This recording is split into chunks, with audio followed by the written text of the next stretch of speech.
बहुत प्राचीन काल की बात है। किसी गांव में रामू नाम का एक ईमानदार और मेहनती लकड़हारा रहता था। उसके दिन की शुरुआत सूरज उगने से पहले ही हो जाती थी।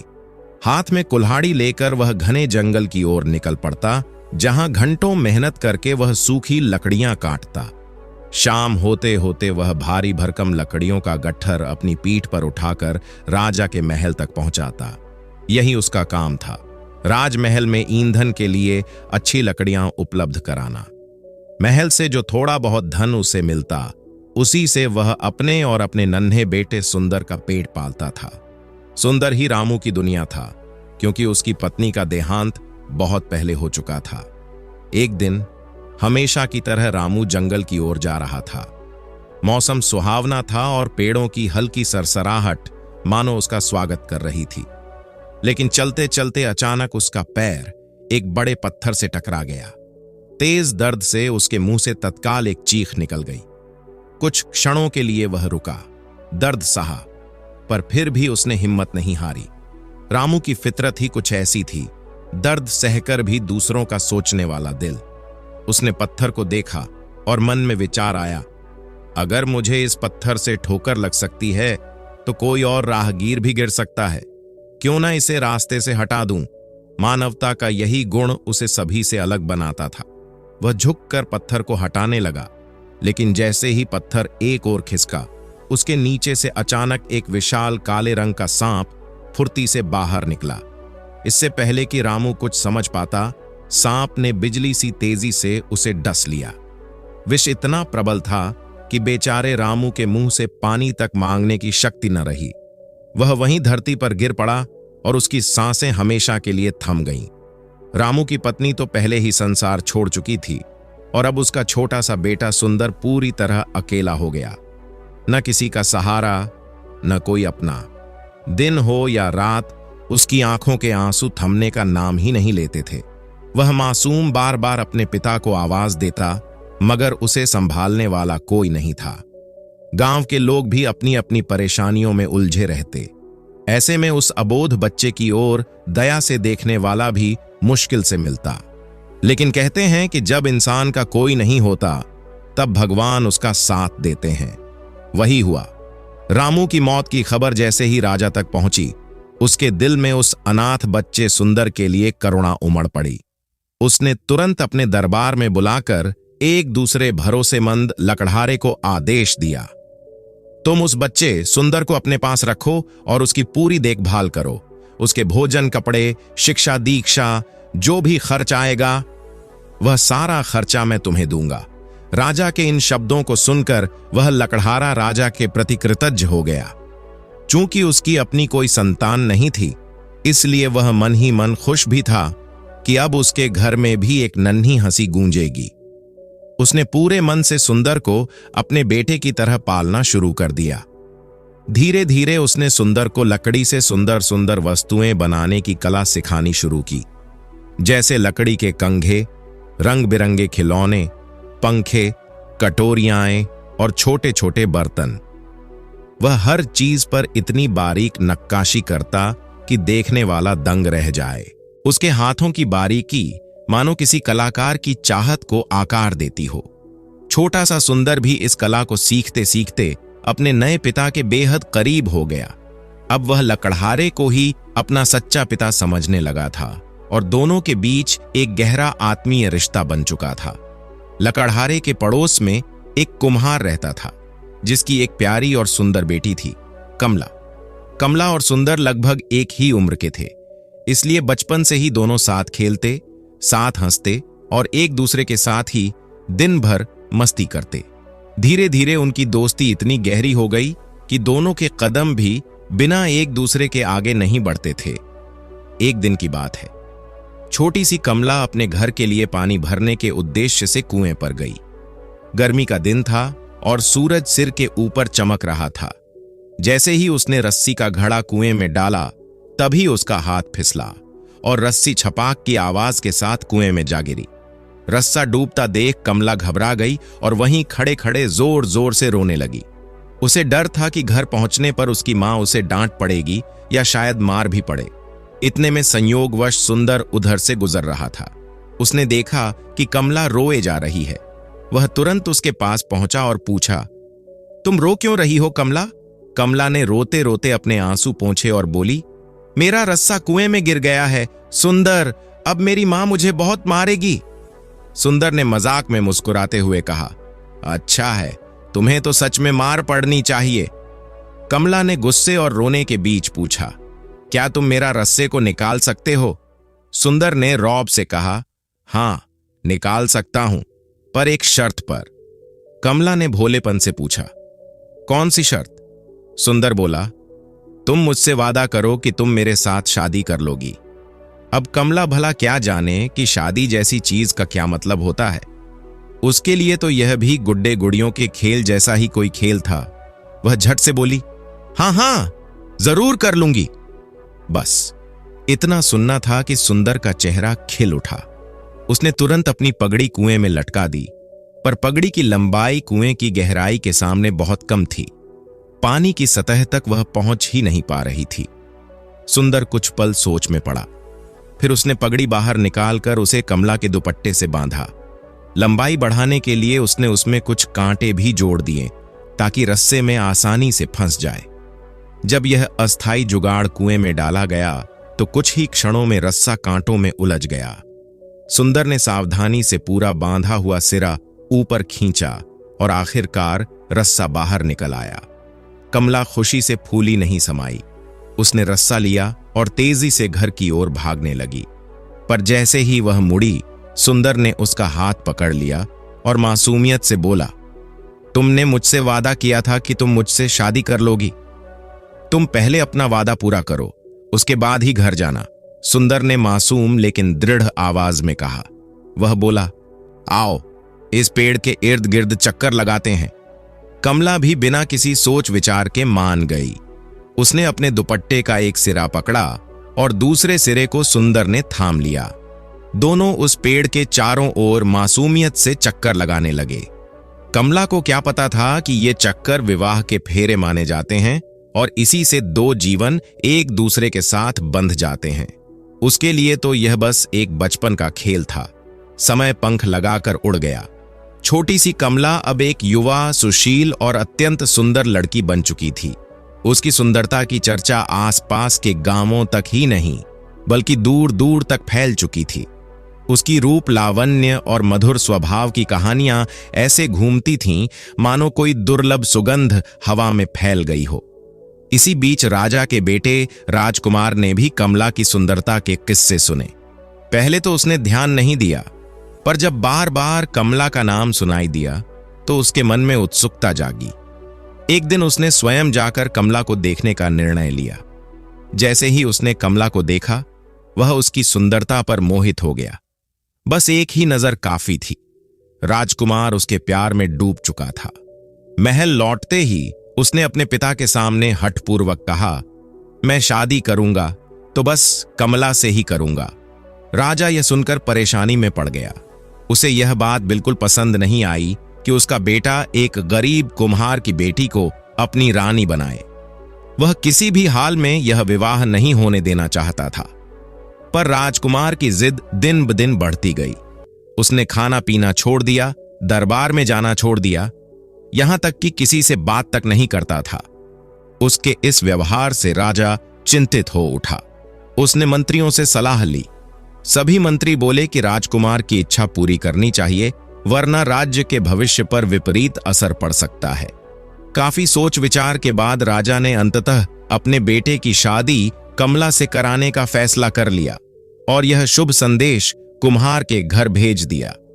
कमला के पिता ने जैसे ही यह समाचार सुना, उसकी खुशी का कोई ठिकाना नहीं रहा। उसे लगा कि ईश्वर ने उसकी किस्मत ही बदल दी है। कमला अब एक सुशील और परिपक्व युवती बन चुकी थी। उसने भी चुपचाप इस प्रस्ताव के लिए स्वीकृति दे दी। लेकिन इस विवाह के निर्णय से अगर कोई सबसे ज्यादा टूट गया था तो वह था सुंदर। वह अकेला बैठकर आंसू बहाता रहता। उसका दिल मानो किसी ने जकड़ लिया हो। उसे अपने बचपन के वादे की याद आती, उस पेड़ के नीचे लिए गए फेरों की याद आती और वह भीतर ही भीतर बिखरता जा रहा था। उधर शादी की तैयारी दोनों तरफ से जोरों पर होने लगी। कुम्हार का घर खुशियों से झूम उठा। पूरे गांव में उत्साह था। हर ओर बधाइयां दी जा रही थीं, पर साथ ही लोगों में ईर्ष्या भी थी। आखिर गरीब कुम्हार की किस्मत अचानक ऐसी कैसे चमक गई? उस समय यह प्रथा थी कि विवाह तय होने से पहले पंडित लड़की का हाथ या जन्मपत्री देखकर शुभ अशुभ का निर्णय देता था। राजा ने भी एक विद्वान पंडित को कमला की जन्मपत्री देखने के लिए उसके घर भेजा, ताकि वह विवाह के लिए शुभ मुहूर्त निकाल सके। कमला ने साफ सुथरे कपड़े पहनकर पंडित के सामने बैठने के लिए तैयारी की। पंडित ने उसका हाथ पकड़ा और गहराई से देखने लगा, परंतु अगले ही क्षण उसका चेहरा बदल गया। उसने चौंक कर तुरंत कमला का हाथ छोड़ दिया और गंभीर आवाज में बोला, इस लड़की की शादी तो पहले भी हो चुकी है। यह सुनकर कमला, उसके माता पिता और वहां खड़े सभी लोगों के पैरों तले जैसे जमीन खिसक गई। कमला के पिता लड़खड़ाते हुए आगे बढ़े और विनती भरी आवाज में बोले, पंडित जी, ऐसा मत कहिए। जरूर किसी गणना में भूल हुई है। मेरी बेटी तो बिल्कुल कुंवारी है। कृपा कर दोबारा देखिए। पर पंडित ने कठोर स्वर में कहा, मुझे कोई भूल नहीं हो सकती, लेकिन तुम लोग अपने स्वार्थ के लिए सच छुपा रहे हो। तुम राजा के बेटे से एक शादीशुदा लड़की का विवाह कैसे करवा सकते हो? यह सुनते ही कमला के पिता की आंखों में मानो खून उतर आया। वह क्रोध से कांपते हुए आगे बढ़ा और झटके से कमला का हाथ पकड़कर बोला, सच सच बता, यह क्या मामला है? तेरी शादी किससे हो चुकी है? बेचारी कमला डर से थरथरा उठी। उसके पास कोई जवाब नहीं था। उसकी नजरें अनायास ही पास खड़े सुंदर पर टिक गईं। उस सुंदर पर जिसके साथ उसने बचपन में अनजाने में एक ऐसा वादा कर लिया था जिसकी गंभीरता वह तब समझ भी नहीं पाई थी। एक एक करके बचपन की स्मृतियां उसके मन में जाग उठीं। वह पेड़, वह खेल खेल में लिए गए चक्कर, दुपट्टे का पल्ला और मासूम सी हंसी।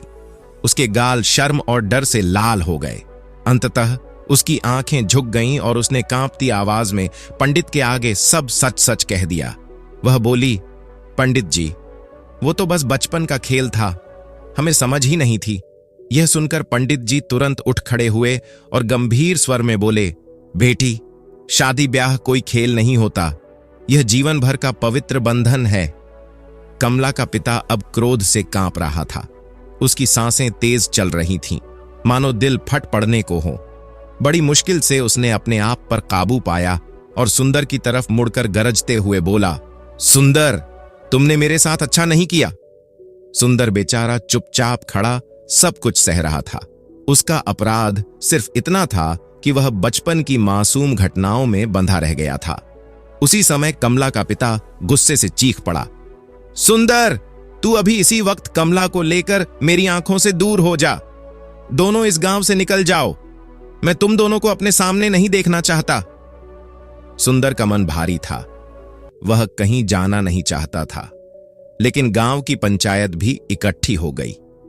पंचायत ने भी वही फैसला सुनाया, दोनों को गांव से निकाल दिया जाए। कमला बेचारी रोती हुई उठी, पर अब उसके पास कोई और सहारा नहीं था। उसने सुंदर का हाथ थामा और अपने पिता के घर से हमेशा के लिए विदा हो गई। दोनों चलते चलते एक दूसरे नगर में जा पहुंचे। लंबा सफर तय करते करते वे थक कर चूर हो गए थे। अचानक उन्हें रास्ते में एक पुरानी सी सराय दिखाई दी। उम्मीद से भरे वे भीतर गए। सराय की मालकिन एक चतुर बुजुर्ग औरत थी। सुंदर ने विनम्रता से पूछा, अम्मा, क्या यहां रहने के लिए कोई कमरा मिल सकता है? बुढ़िया ने शातिर नजरों से दोनों को देखा और बोली, कमरा क्यों नहीं मिलेगा, मगर पहले खाने पीने और रहन सहन का किराया देना होगा। जितने दिन रहना है आराम से रहो। सुंदर ने सिर झुकाकर कहा, अम्मा, अभी हमारे पास पैसे नहीं हैं, लेकिन मैं काम करने में माहिर हूं। जो कमा लूंगा उससे आपका हिसाब चुकाता रहूंगा। बुढ़िया ने भौहें उठाई और पूछा, क्या काम करते हो? सुंदर बोला, मैं लकड़ी का सामान बनाता हूं, खिलौने, कंघे, नक्काशीदार बर्तन। जिस पर भी हाथ लगाता हूं उसे सुंदर बना देता हूं। बुढ़िया कुछ देर सोचती रही, फिर चालाकी से मुस्कुराकर बोली, अच्छा, तुम ऐसा करना, जो कुछ भी बनाओ वह सब मुझे दे देना, मैं उसे खुद बेचूंगी। जो दाम मिलेंगे पहले अपना किराया काट लूंगी और जो बचेगा वह तुमको दे दिया करूंगी। सुंदर को उस वक्त सिर्फ सर छुपाने की जगह चाहिए थी। वह तुरंत राजी हो गया। बुढ़िया ने उन्हें एक छोटी सी कोठड़ी दे दी। अब दोनों पति पत्नी वहीं रहने लगे। सुंदर ने अपना काम शुरू कर दिया। वह रोज मेहनत से लकड़ी का बेहतरीन सामान बनाता, बारीक नक्काशी करता और बुढ़िया को सौंप देता। बुढ़िया उन चीजों को बाजार में बेच आती और पूरा पैसा खुद रख लेती। जब भी सुंदर पूछता, अम्मा मेरा सामान कितने में बिका, बुढ़िया हमेशा वही जवाब देती, जो मिला वह तो तुम्हारे हिसाब में पूरा हो गया। सुंदर यह सब सुनकर भीतर ही भीतर खामोश हो जाता था। रोज वही तंगाली, वही संघर्ष और ऊपर से कमला की चिंता उसके मन पर बोझ की तरह बैठ जाती। एक दिन शाम को जब दोनों अपने छोटे से घर के बाहर बुझती रोशनी में बैठकर दिन भर की थकान उतार रहे थे, कमला धीरे से बोली, सुंदर, हमारे बदन पर जो कपड़े हैं वो भी अब फटकर चिथड़ों जैसे हो चुके हैं। रात दिन मेहनत करने के बाद भी हमारे हाथ में एक पैसा ढंग से नहीं टिकता। ऐसे में कपड़े खरीदें या घर चलाएं? अगर यही हाल रहा तो हमारा गुजारा बेहद कठिन हो जाएगा। क्यों ना हम किसी दूसरे गांव चलकर अपनी किस्मत आजमाएं? शायद वहां हालात कुछ बेहतर मिल जाए। कमला की बातों में दर्द भी था और भविष्य की चिंता भी। सुंदर काफी देर तक चुप रहा। फिर दोनों ने उस रात देर तक बात की, सोचा विचारा और आखिरकार यह तय कर लिया कि शायद सचमुच नए गांव में जाने से कुछ परिवर्तन आ सके। लेकिन जब बुढ़िया को उनके जाने की तैयारी का पता चला तो वह बुरी तरह घबरा गई।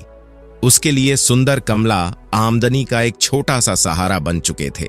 अगर वे चले जाते तो उसकी यह सहूलियत भी हाथ से निकल जाती।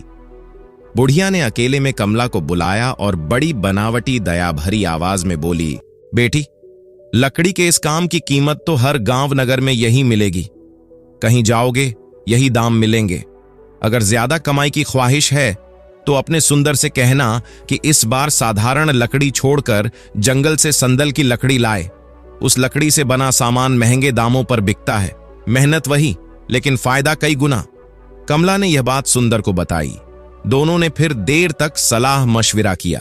सोचते सोचते रात बीत गई। बात बनती दिखाई दी।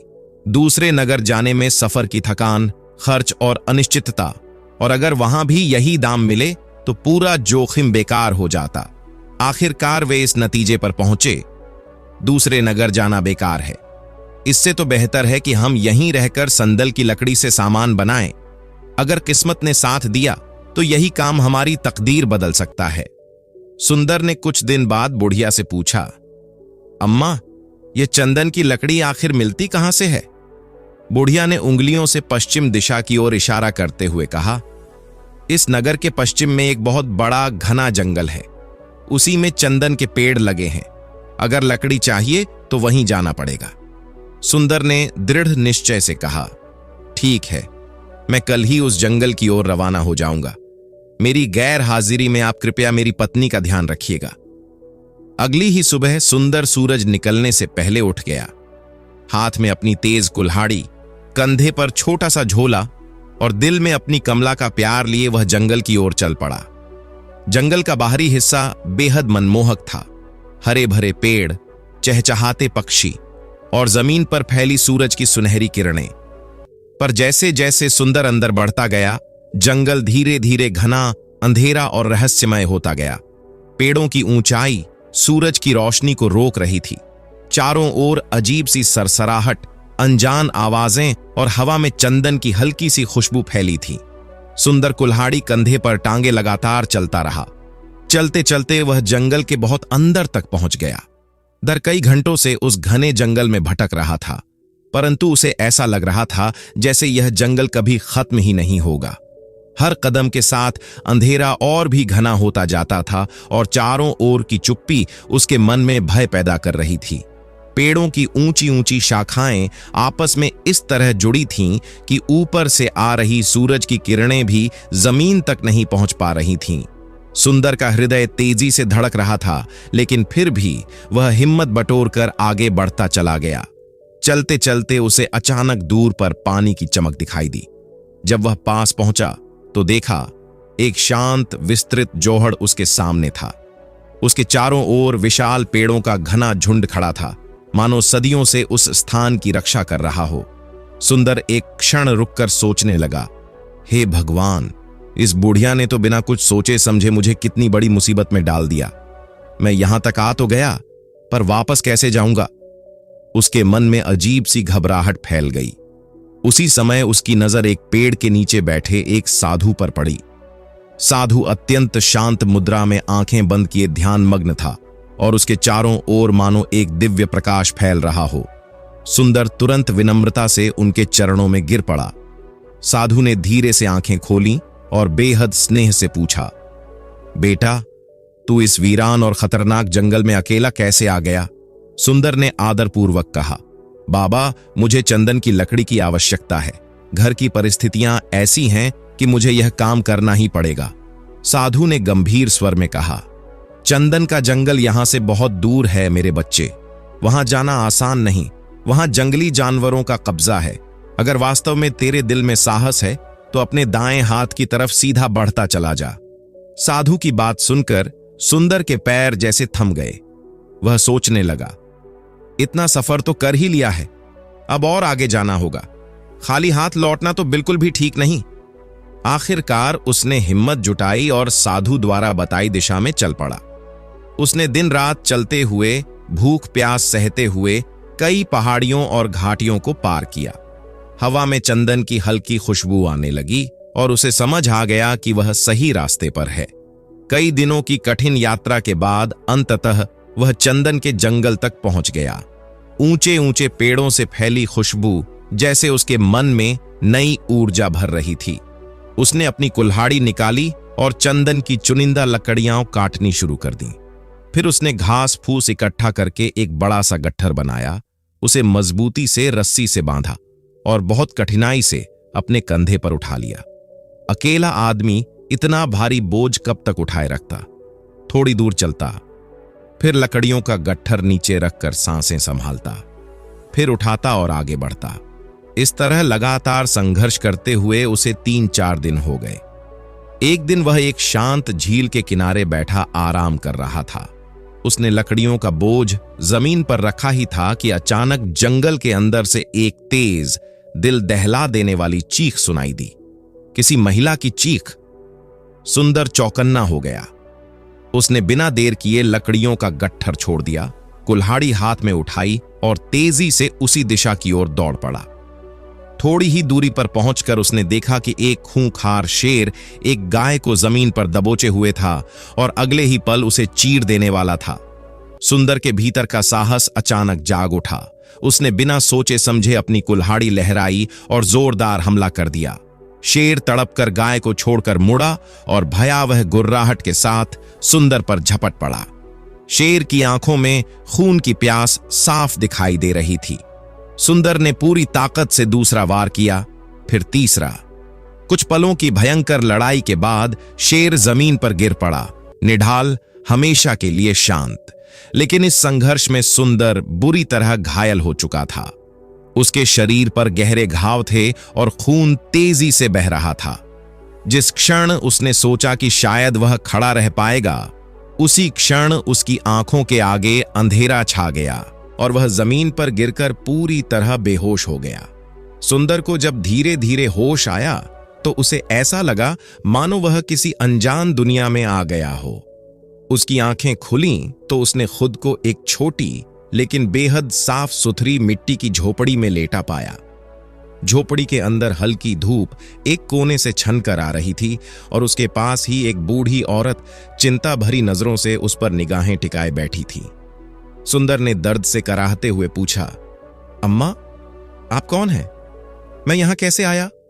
बूढ़ी औरत ने उसके माथे पर हाथ फेरते हुए धीमे स्वर में कहा, बेटा, मेरा पति भी तुम्हारी ही तरह लकड़हारा था। सालों पहले एक दुर्घटना में उसकी मौत हो गई और तब से मैं अकेली इसी जंगल की झोपड़ी में रहती हूं। साल भर जंगल से जड़ी बूटियां इकट्ठी करती हूं और जब मौसम बदलता है तो उन्हें नगर जाकर बेच आती हूं। उसी कमाई से मेरा गुजारा चलता है। सुंदर ने दर्द से भरी आवाज में पूछा, लेकिन मैं यहां कैसे पहुंचा? बूढ़ी औरत ने गहरी सांस लेते हुए कहा, मेरी गाय पर अचानक एक खूंखार शेर ने हमला कर दिया था। मैं डर के मारे चिल्लाने लगी। शायद भगवान ने ही तुम्हें मेरे पास भेजा था। तुमने मेरी आवाज सुनी और तुरंत दौड़कर आए। तुमने शेर से लड़कर मेरी गाय की जान बचाई, लेकिन लड़ाई में तुम बहुत जख्मी हो गए और वहीं गिर पड़े। मैं तुम्हें किसी तरह उठाकर अपनी झोपड़ी में ले आई। सुंदर उठने की कोशिश करने लगा, पर बूढ़ी औरत ने तुरंत उसके कंधे पर हाथ रखकर रोक दिया और बोली, मत हिलो बेटा, तुम्हारे शरीर से बहुत खून निकल चुका है। ज्यादा हरकत करोगे तो घाव फिर से खुल जाएंगे। मैंने तुम्हारे जख्मों पर जंगल की ताजा जड़ी बूटियां पीसकर लगा दी हैं। भगवान ने चाहा तो तुम जल्द ही ठीक हो जाओगे। इसके बाद कई दिनों तक सुंदर वहीं झोपड़ी में बीमार पड़ा रहा। बूढ़ी औरत ने उसकी इतनी सेवा की मानो वह उसका अपना बेटा हो। वह रोज उसके लिए काढ़े बनाती, जड़ी बूटियां लगाती और उसे ढांढस बंधाती। दूसरी तरफ दूर नगर में कमला और सराय की मालकिन बुढ़िया की जिंदगी परेशानियों से घिरने लगी। सुंदर के अचानक गायब हो जाने से कमला की हालत बद से बदतर हो रही थी। वह हर समय उदास रहती, भगवान से अपने पति की सलामती की प्रार्थना करती। सराय की मालकिन बुढ़िया भी अपने फायदे की चिंता में जल रही थी। सुंदर के जाने से उसकी आमदनी रुक गई थी और अब कमला का खाना पानी भी उसी पर बोझ बन गया था। उसे कमला से पीछा छुड़ाने की जुगतें सूझने लगीं। कमला खूबसूरत थी, दिलकश, मासूम और उतनी ही भोली। बुढ़िया के मन में लालच जाग उठा। उसने सोचा, अगर इसे किसी अमीर आदमी को बेच दूं तो खूब पैसे मिलेंगे, क्यों ना इसी से फायदा उठाया जाए। एक दिन बुढ़िया शहर के एक संपन्न सौदागर के पास जाकर उसकी नीयत बताने लगी। सौदागर ने धीमी आवाज में कहा, पहले लड़की को देखना होगा, कीमत तो उसी के बाद तय होगी। घर लौटकर बुढ़िया ने मीठे शब्दों में कमला को फुसलाना शुरू कर दिया। तुम तो सारा दिन ऐसे उदास बैठी रहती हो बेटी, चलो मैं तुम्हें एक अच्छी जगह ले चलती हूं, मन भी बहल जाएगा। कमला का कहीं जाने का मन नहीं था, लेकिन बुढ़िया बार बार कहती रही, दबाव डालती रही और अंततः कमला मजबूरी में तैयार हो गई। बुढ़िया उसे रास्ते भर मिठास भरी बातों से बहलाती रही, पर उसके चेहरे पर छिपा लालच कमला समझ नहीं पा रही थी। दोनों सौदागर के घर पहुंचे। बुढ़िया ने कमला को भीतर सौदागर की पत्नी के पास बैठा दिया और खुद चोरी छिपे बाहर आकर सौदागर से मिलने लगी। उसे साथ लेकर सौदागर ने दरवाजे के पर्दे को थोड़ा सा हटाया और भीतर बैठे कमला की एक झलक देख ली। कमला की मासूम चांद सी उजली सूरत देखकर सौदागर की आंखें चमक उठीं। उसके मन में तुरंत लालच जागा। अरे, यह तो बड़ी ही सुंदर कन्या है। अगर इसे राजा के महल में दासी बनाकर बेच दूं तो सोने की थैलियां ही थैलियां हाथ लगेंगी। उसी लालच में उसने बिना एक पल गंवाए बुढ़िया को 20 सोने की अशर्फियां थमा दी। बुढ़िया की आंखों में लालच का नशा और गहरा हो गया। वह पैसों की थैली को ऐसे दबाकर पकड़ चुकी थी जैसे कोई खजाना मिल गया हो। वह एक पल भी वहां रुकना नहीं चाहती थी। कमला को भीतर सौदागर की पत्नी के पास बैठाकर वह बाहर निकल आई और बिना पीछे मुड़े तेज कदमों से अपनी सराय की ओर लौट गई। उधर काफी देर तक जब बुढ़िया वापस नहीं आई तो कमला के मन में तरह तरह के डर कौंधने लगे। उसने घबराकर सौदागर की पत्नी से विनम्र स्वर में कहा, अम्मा जी, जरा बाहर जाकर देखिए ना, बूढ़ी अम्मा कहां रह गईं? शायद उन्हें कोई काम पड़ गया हो। सौदागर की पत्नी बाहर गई, पर जब लौटी तो उसके चेहरे पर अजीब सी कठोरता थी। उसने साफ शब्दों में कहा, जिस बुढ़िया को तुम अम्मा कह रही हो वह यहां से जा चुकी है। वह तुम्हें मेरे पति के हाथ बेचकर चली गई है। कमला के पैरों तले की जमीन खिसक गई। वह फफक पड़ी, माथा पीट लिया। हे भगवान, मैं किस मुसीबत में फंस गई। कुछ दिनों बाद सौदागर ने उसे राजा के दरबार में पहुंचाया। राजा ने जब कमला को देखा तो उसकी सुंदरता और सादगी देखकर दंग रह गया। पहले जब राजकुमार के लिए रिश्ता तय हुआ था तब राजा ने कभी कमला को देखा ही नहीं था, पर अब देखने पर उसे एहसास हुआ कि यह लड़की अत्यंत गुणी और सेवाभावी है। सौदागर ने मोटी रकम बटोरी और खुशी खुशी वहां से चल दिया। लेकिन अब राजकुमार की तो एक राजकुमारी से विधिवत शादी हो चुकी थी। इसलिए राजा ने आदेश दिया कि कमला को राजकुमार की दासियों के समूह में शामिल कर दिया जाए। महल में कमला दासियों के साथ रहने लगी। वह अपनी पूरी मेहनत और सच्चे दिल से काम करती। धीरे धीरे उसकी कर्मठता और शालीनता की खबरें रानी और राजकुमारी तक पहुंच गईं। राजकुमारी तो अक्सर उसे देखती और उसकी उदासी भरी आंखों में छिपी वेदना को समझने की कोशिश करती। वह कई बार पूछती, कमला, तुम्हारे मन में कौन सा दुख छिपा है? पर कमला हर बार मुस्कुराकर बात टाल देती। उधर जंगल में महीनों तक बीमार रहने के बाद सुंदर ने आखिरकार पूरी तरह से स्वास्थ्य प्राप्त कर लिया। बूढ़ी औरत ने उसकी सेवा में तन मन लगा दिया था। ठीक होते ही सुंदर ने उसके चरण छूकर धन्यवाद दिया और फिर अपनी संदल लकड़ी का गट्ठा उठाकर अपने सफर पर निकल पड़ा। लंबे समय बाद जब वह सराय पहुंचा तो वहां की वीरानी देखकर उसका हृदय धक से रह गया। उसने बेचैन होकर बुढ़िया से पूछा, अम्मा, कमला कहाँ है? बुढ़िया ने बड़ी चालाकी से भौहें सिकोड़कर जवाब दिया, मैं क्या जानूं, वह कहाँ गई? तुम्हारे जाने के बाद मैंने उसे बहुत प्यार से रखा था, लेकिन एक दिन अचानक उठकर चली गई, पता नहीं कहां। सुंदर को ऐसा लगा जैसे किसी ने उसके पैरों पर से जमीन ही खींच ली हो। वह चकरा गया, आंखें भर आईं। वह बुदबुदाया, मैं अभी उसकी तलाश में निकलता हूं। यह सुनते ही बुढ़िया गुस्से में तमतमा उठी। उसे ढूंढने बाद में जाना, पहले मेरा हिसाब किताब चुकाओ। तुम्हारे पीछे मैंने कई दिनों तक तुम्हारी पत्नी को खिलाया पिलाया, उसकी देखभाल की, वह सब खर्चा कौन देगा? बेचारा सुंदर, उसकी जेब में तो फूटी कौड़ी भी नहीं थी। उसने गिड़गिड़ाते हुए कहा, अम्मा, कमला मिल जाएगी तो मैं वापस यहीं पर आकर रहूंगा। सुंदर ने भारी मन से बुढ़िया की ओर देखा और धीमे स्वर में बोला, अम्मा, मैं बहुत सी संदल की लकड़ियां लेकर आया हूं। जब वापस आऊंगा तो इनसे सुंदर सामान बनाकर बेचूंगा और तब तुम्हारा सारा हिसाब किताब चुका दूंगा। लेकिन बुढ़िया तो पहले से ही शक और लालच में डूबी हुई थी। वह तिरस्कार भरे स्वर में बोली, कौन जाने वह लड़की कहां चली गई है? कब मिलेगी, मिलेगी भी या नहीं, कौन कह सकता है? उसकी तलाश में महीनों भी लग सकते हैं।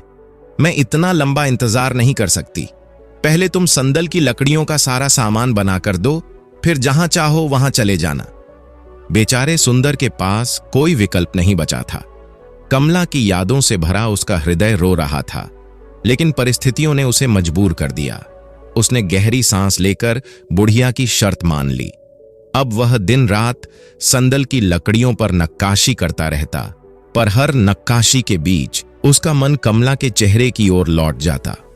कई बार वह अनजाने में उन लकड़ियों पर कमला का नाम उकेर देता, जैसे हर छेनी की चोट उसकी यादों को और गहरा कर रही हो। बुढ़िया बड़ी चालाकी से वह सामान राजा के महल में पहुंचाती और राजकुमारी को महंगे दामों पर बेच आती। राजकुमारी को संदल की लकड़ी की चीजों की खुशबू और कारीगरी इतनी पसंद थी कि जो भी वस्तु बुढ़िया लाती वह तुरंत खरीद लेती। धीरे धीरे महल में संदल की मनमोहक सुगंध फैलने लगी, पर राजकुमारी को यह पता नहीं था कि इन वस्तुओं में किसी का विरह भी छिपा हुआ है। एक दिन की बात है, कमला ने मेहनत से अपना काम पूरा किया था और राजकुमारी उसके काम से अत्यंत प्रसन्न थीं। खुश होकर उन्होंने कमला को संदल की लकड़ी से बना हुआ एक बेहद कीमती सुगंधित पंखा भेंट किया। उन्होंने कहा, कमला, तुम अपने कमरे में हमेशा उदास सी रहती हो, इस पंखे की खुशबू तुम्हारा मन हल्का करेगी। कमला ने दोनों हाथ जोड़कर विनम्रता से धन्यवाद किया और पंखा लेकर अपने कक्ष में चली गई। कमरे की एकांतता में उसने जब बड़े ध्यान से पंखे को देखा तो उस पर उकेरी गई सुंदर बेलों के बीच एक नाम चमक रहा था, कमला। उसका हृदय जैसे धड़कना ही भूल गया। यह नक्काशी, यह स्पर्श, यह सुगंध सब कुछ सुंदर का था। वह तुरंत समझ गई कि यह वस्तु उसके पति के हाथों की बनी हुई है। खुशी, दर्द, आश्चर्य, सभी भाव उसके भीतर एक साथ उमड़ पड़े। वह पंखे को अपने सीने से लगाकर चूमने लगी और अचानक उसके मुंह से जोर की चीख निकल गई। महल की दासियां दौड़ती हुई उसके कक्ष में पहुंची। उन्होंने देखा कि कमला पंखे को भींचे आंखों से झरते आंसुओं के साथ बैठी है।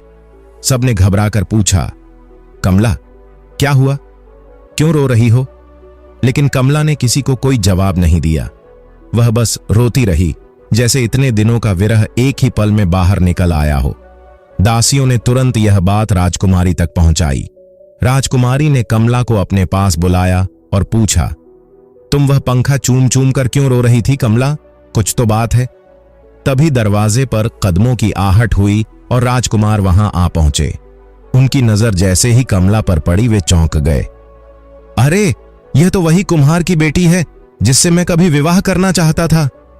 राजकुमार के मुंह से आश्चर्य और भावुकता से भरे शब्द निकले। कमला स्तब्ध रह गई। राजकुमारी ने यह सुना तो उनका चेहरा आश्चर्य से भर गया। उन्होंने तुरंत पूछा, आप इस लड़की को कैसे जानते हैं? राजकुमारी के प्रश्न पर राजकुमार कुछ क्षण के लिए ठिठक गए। वह समझ नहीं पा रहे थे कि इतने अचानक सच बता देना ठीक होगा या नहीं।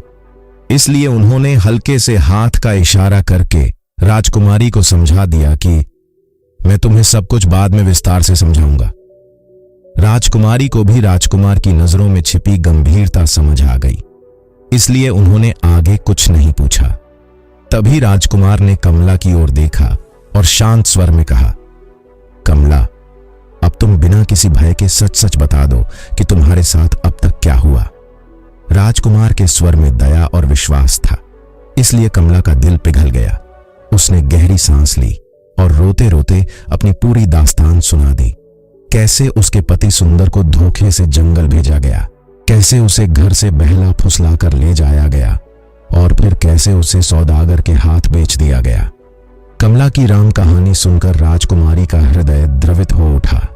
वह कुछ क्षण सोचती हुई बोली, मुझे नियमित रूप से एक बुढ़िया संदल की लकड़ी से बने सामान बेचने आती है। उसकी बातें भी कुछ अजीब अजीब सी लगती थी। राजकुमार ने बात पूरा सुने बिना ही तुरंत आदेश दिया, उसे तुरंत यहां बुलवाओ। सिपाहियों ने जैसे ही फरमान सुना, वे तेजी से दौड़े और कुछ ही देर में वह बुढ़िया कांपती हुई महल में पेश कर दी गई। राजकुमार की कठोर निगाहें देखते ही उसके चेहरे का रंग उड़ गया। राजकुमार ने कठोर स्वर में पूछा, ये संदल के बने हुए सामान जो तुम राजकुमारी को बेचती हो, इन्हें बनाता कौन है? बुढ़िया पहले तो बात को घुमा फिराकर कहने लगी। वह डर रही थी कि यदि सच खुल गया तो सुंदर को महल में रख लिया जाएगा और उसकी रोज की कमाई बंद हो जाएगी। उसका लालच उसे सच छिपाने पर मजबूर कर रहा था। लेकिन जब राजकुमार ने कठोर रूप धारण किया, गरजते हुए कहा, सच बताओ वरना परिणाम बहुत बुरा होगा, तो बुढ़िया के पैर कांप गए। अंततः भय के आगे उसका लालच टूट गया और उसने सब कुछ उगल दिया। वह बोली, महाराज, मेरी सराय में एक सुंदर नाम का युवक ठहरा हुआ है, वही ये सामान बनाता है। ये पंखा भी उसी के हाथ का है। राजकुमार ने तुरंत सिपाहियों को भेजा। जल्द ही सुंदर को महल में पेश किया गया। कुछ ही देर बाद कमला को भी वहां बुलाया गया। वर्षों का बिछोह जैसे एक क्षण में समाप्त हो गया जब कमला ने सुंदर को सामने देखा। वह दौड़कर उसके गले लग गई और दोनों पति पत्नी फूट फूट कर रोने लगे। चारों ओर सन्नाटा छा गया, केवल उनके सिसकियों की आवाज सुनाई दे रही थी। उधर बुढ़िया को तो जैसे सांप सूंघ गया। वह सोचने लगी, अब तो सब खुल जाएगा, मेरी सारी चालें पकड़ी जाएंगी। उसकी आंखों में भय और पछतावा दोनों तैर रहे थे। राजकुमार ने अपने सिपाहियों को आदेश दिया कि बुढ़िया की हर हरकत और हर धोखेबाजी की पूरी जांच की जाए। धीरे धीरे सब स्पष्ट हो गया। कैसे उसने छल से सुंदर और कमला को अलग किया, कैसे उनसे पैसे ऐंठे और कैसे उनकी मजबूरी का फायदा उठाया। सच सामने आने के बाद राजकुमार कड़क स्वर में बोले, ऐसी दुष्ट स्त्री को दंड मिलना ही चाहिए। राजकुमार के आदेश पर बुढ़िया को तत्काल धोखाधड़ी और मानव बिक्री के अपराध में कारागार में डाल दिया गया। जो रुपए पैसे उसने सुंदर और कमला से ठगे थे, सब जब्त किए गए और पूरी ईमानदारी से पति पत्नी को वापस दिलवा दिए गए। इसके साथ ही राजकुमार ने अपने निजी खजाने से भी उन्हें पर्याप्त धन प्रदान किया ताकि वे सम्मान के साथ अपनी नई जीवन यात्रा शुरू कर सकें। और इस प्रकार सुंदर और कमला दोनों पति पत्नी वर्षों की पीड़ा सहने के बाद आखिरकार हंसी खुशी अपना जीवन बिताने लगे। कहानी का नैतिक सार है, ईश्वर देर से देता है पर देता जरूर है। जितनी भी कठिनाइयां आईं लेकिन अंत सुखद रहा। धैर्य रखने वालों को समय अवश्य फल देता है। तो दोस्तों, अगर आपको आज की कहानी अच्छी लगी तो चैनल को सब्सक्राइब करके हमें सपोर्ट कर दीजिए और कमेंट्स में राधे राधे लिखना ना भूलना। फिर मिलते हैं एक नई कहानी के साथ। राधे राधे।